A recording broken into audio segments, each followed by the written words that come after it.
नाज़रीन अस्सलाम वालेकुम। नाज़रीन हीअ ॻाल्हि मूंखे हितों जे माण्हुनि ॿुधाई आहे। महबूब मुस्तफ़ा पाक जे अंगण मुबारक जे ॿाहिरां मदीने वारे सरदार जे हरम पाक जो उन खां ॿाहिरां हिकिड़ी मस्जिद ठहियलु आहे। इन मस्जिद लाइ ॿुधाइनि था त इहा मस्जिद उन माई ठाराई जंहिं ते जेका माई पहिरियों त महबूब मुस्तफ़ा पाक जे रस्ते मुबारक ते कंडा उछलींदी हुई, काफ़िराणी हुई त जीअं उनखे तकलीफ़ आहे मालिकनि खे ॾियण जे लाइ।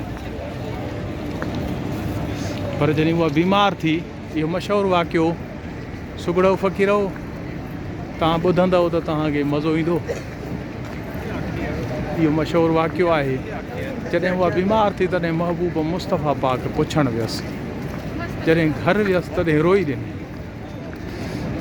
अर्ज़ु कयईं मुंहिंजा सोणा हीअ उहा मस्जिद आहे साईं। मुंहिंजा सोणा मां अव्हांखे तकलीफ़ ॾियां, अव्हां मूंखां पुछणु आया आहियो। महबूब करीम फरमायोसि असां रहमत लिल आलमीन आहियूं, सॼे आलम ते रहमत आहियूं। ॿुधो आहे त हितां जा माण्हू ॿुधाइनि था त हीअ मस्जिद उन माई जॾहिं कलमो पढ़ी मुस्लमान थी, हीअ मस्जिद उन ठाराई। हिन मस्जिद में माण्हू अंदरि घुमंदे फिरंदे निमाज़ पढ़ंदे असां ॾिठा आहिनि। हीअ मस्जिद आहे एतिरे ताईं। उन खां बाद में हीअ मस्जिद आहे साम्हूं। इहा मस्जिद वरी संगत ॿुधाए पई त हज़रत अबू बकर सिद्दीक़ साईं जेको महबूबनि जो असहाबी आहे उन ठाराई। हज़रत अबू बकर सिद्दीक़ साईं जी मस्जिद आहे। ऐं मौला अली अलैहिस्सलाम जी बि मस्जिद आहे, पर उहा हिन महिल बंदि आहे। उन्हनि में अंदरि नथा अचनि पिया। हीअ उन जे वटि में दुकान आहिनि, उन में हर शइ पई आहे, ख़रीदारी हले थी पई। हिते करोड़नि सां रांदि आहे। हिते अरबनि जी ॻाल्हि आहे। हिते पाण बि अरब आहिनि त अरबपति आहिनि। महबूब मौला अली अलैहिस्सलाम जी मस्जिद मुबारक इहा साम्हूं आहे। इहो मुनारो जेको नज़रे थो, इहे जेको मुनारा नज़रनि था, इहा साम्हूं इहा मौला अली अलैहिस्सलाम जी मस्जिद ठारायल आहे।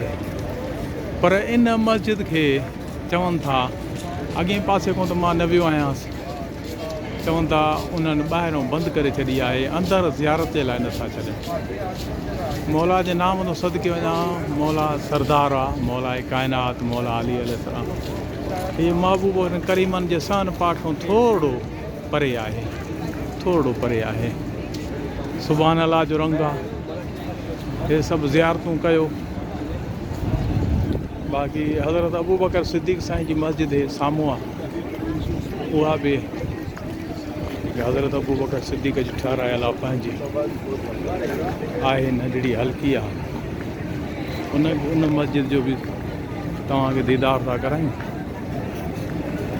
हे मथे गुंबज़ अथसि,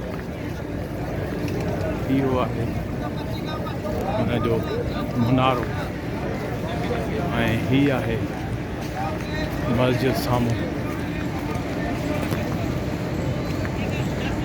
सुभान अल्लाह जो रंग आहे मालिक जो।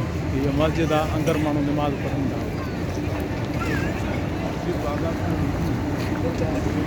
सुभान अल्लाह, सुभान अल्लाह जो रंग आहे। मौला जे नाम तो सदके वञा, शहनशाह करीम आहे। सुभान अल्लाह, ज़ियारतूं कयूं अथव। मौला तव्हांखे आबाद कंदो। मौला मदीने वारो सरदार ख़ुशि कंदो तव्हांखे। पंजतन पाक सदके आबाद हूंदव।